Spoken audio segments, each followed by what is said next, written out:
Hello everyone, आज हम मार्च तक के सभी इंपॉर्टेंट न्यूज़ को कवर करेंगे।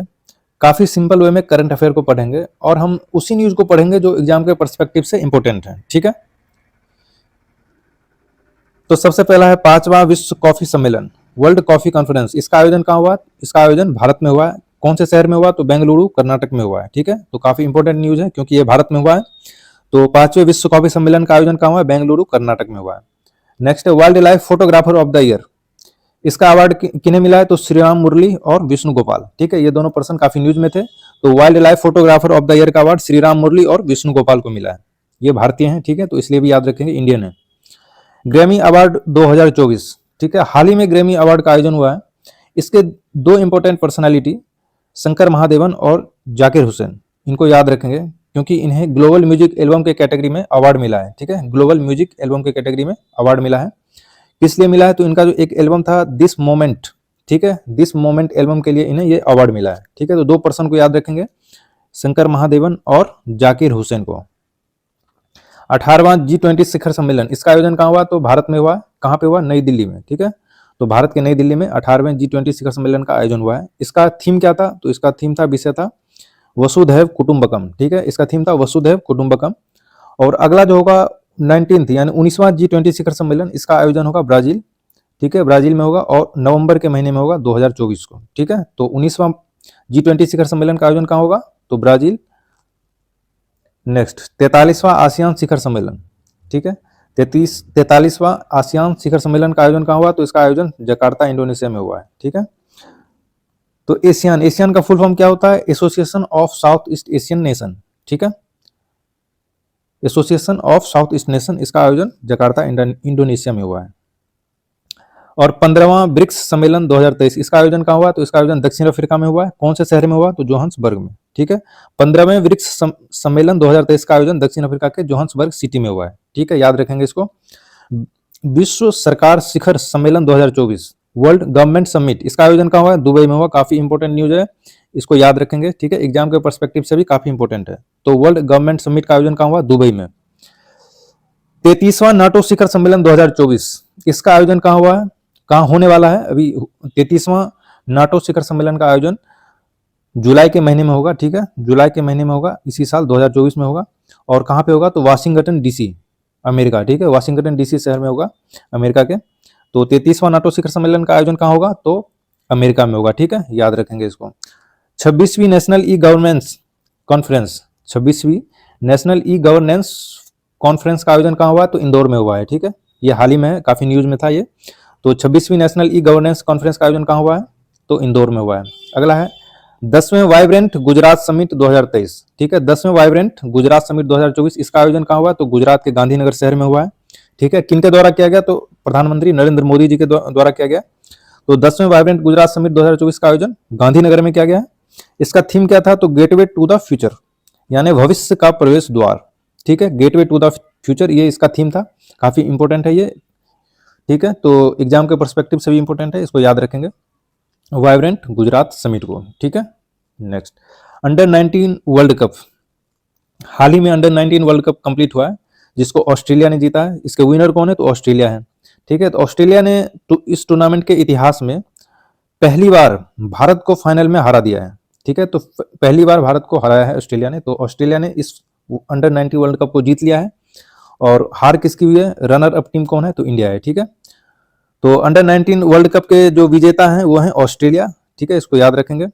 साफ, साउथ एशिया फुटबॉल फेडरेशन, ठीक है, football federation women under 19 championship, इसके जो विनर हैं वो कौन है? तो इसके भारत और बांग्लादेश, ये दोनों संयुक्त विजेता घोषित किए गए हैं। ठीक है, तो संयुक्त विजेता है भारत और बांग्लादेश। तो साफ वुमेन अंडर 19 चैंपियनशिप के विनर कौन है? भारत और बांग्लादेश संयुक्त रूप से हैं। इसका आयोजन कहाँ किया गया था? तो ढाका में किया गया था। याद रखेंगे वेन्यू। ठीक है, वेन्यू काफी इंपॉर्टेंट होता है, तो इसका आयोजन ढाका में किया गया है। नेक्स्ट है अभिनव बिंद्रा, काफी इंपॉर्टेंट पर्सनालिटी हैं और ये काफी न्यूज में थे। तो किस लिए न्यूज में थे? क्योंकि इन्हें 2024 में पेरिस में होने वाले ओलंपिक, पता है ना आपको, ओलंपिक 2024 में कहाँ होने वाला है? तो पेरिस में होने वाला है। उसमें मसाल वाहक यानी टॉर्च बियरर के रूप में इन्हें चुना गया है। ठीक है, तो पेरिस ओलंपिक में मसाल वाहक यानी टॉर्च बियरर के रूप में अभिनव बिंद्रा को चुना गया है। और अभिनव बिंद्रा के बारे में आपको पता होगा, ये सबसे पहले भारतीय हैं जिन्होंने ओलंपिक के खेल में गोल्ड मेडल को जीता है। ठीक है, तो पहले विनर कौन है गोल्ड मेडल का? ओलंपिक में, तो अभिनव बिंद्रा। ठीक है, अभिनव बिंद्रा को इस बार 2024 के पेरिस ओलंपिक में मशाल वाहक यानी टॉर्च बियरर के रूप में चुना गया है। तो याद रखेंगे मशाल वाहक के रूप में किन्हें चुना गया है, तो अभिनव बिंद्रा को। अगला ऑस्ट्रेलियन ओपन 2024। तो ऑस्ट्रेलियन ओपन 2024 के विनर कौन है सिंगल में, तो यानिक सिनर। ठीक है, नाम रखेंगे, इंपॉर्टेंट पर्सनालिटी है ये, यानिक सिनर। इन्होंने मेंस सिंगल्स में जीत दर्ज की है। ठीक है, तो यानिक सिनर ने मेंस सिंगल में जीता है ऑस्ट्रेलियन ओपन 2024 के। और किसको पराजित किया है, तो डेनिल मेदवेदेव को। ठीक है, तो रनर अप कौन रहे, डेनिल मेदवेदेव। ठीक है, तो ऑस्ट्रेलियन ओपन 2024 का विनर कौन है, तो यानिक सिनर है मेन सिंगल में। ठीक है, अब डबल में कौन है, मेंस डबल में कौन है, तो इसके विनर रोहन बोपन्ना और मैथ्यू एबडेन। ठीक है, तो याद रखेंगे रोहन बोपन्ना इंडिया से हैं, तो ये काफी इंपॉर्टेंट है। ऑस्ट्रेलियन ओपन मेंस डबल 2024 के विनर कौन है, तो रोहन बोपन्ना है। ठीक है, और मैथ्यू एबडेन दोनों हैं। ठीक है, नेक्स्ट चेन्नई ओपन 2024।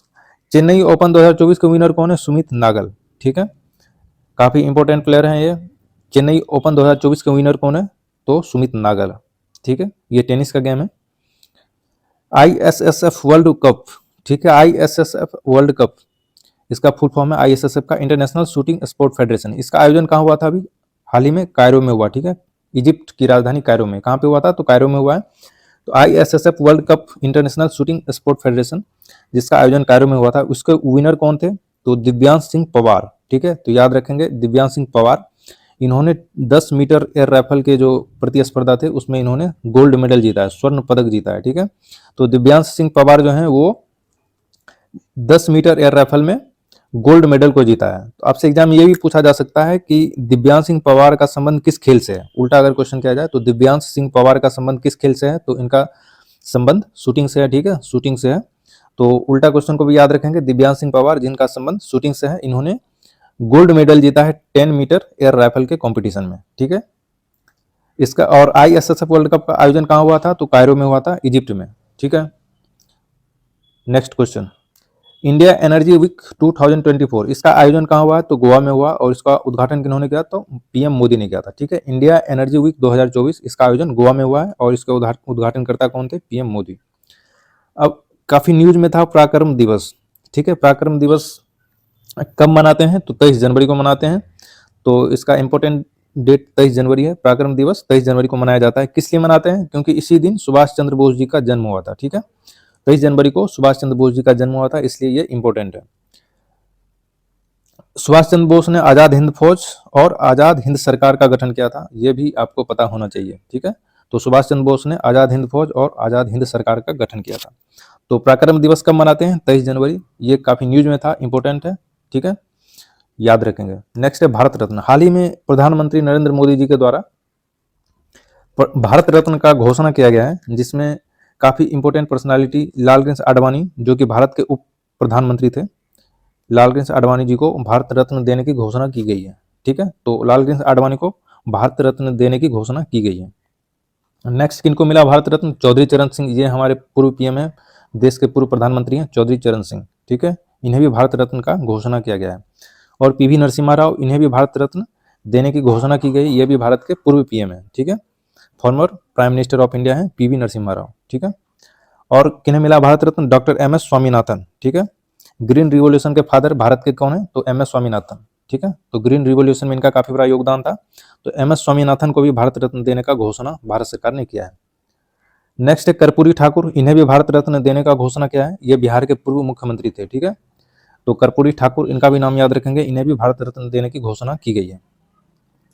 हाल ही में यूनिफॉर्म सिविल कोड काफी न्यूज में था। क्यों था, क्योंकि उत्तराखंड भारत का पहला राज्य बना जहां पे UCC लागू किया गया। ठीक है, आजादी के बाद देश का पहला समान नागरिक संहिता यानी यूनिफॉर्म सिविल कोड विधेयक उत्तराखंड विधानसभा में पास हो गया। ठीक है, तो उत्तराखंड पहला राज्य है जहां पे UCC लागू हुआ है। ठीक है, इस बात को याद रखेंगे।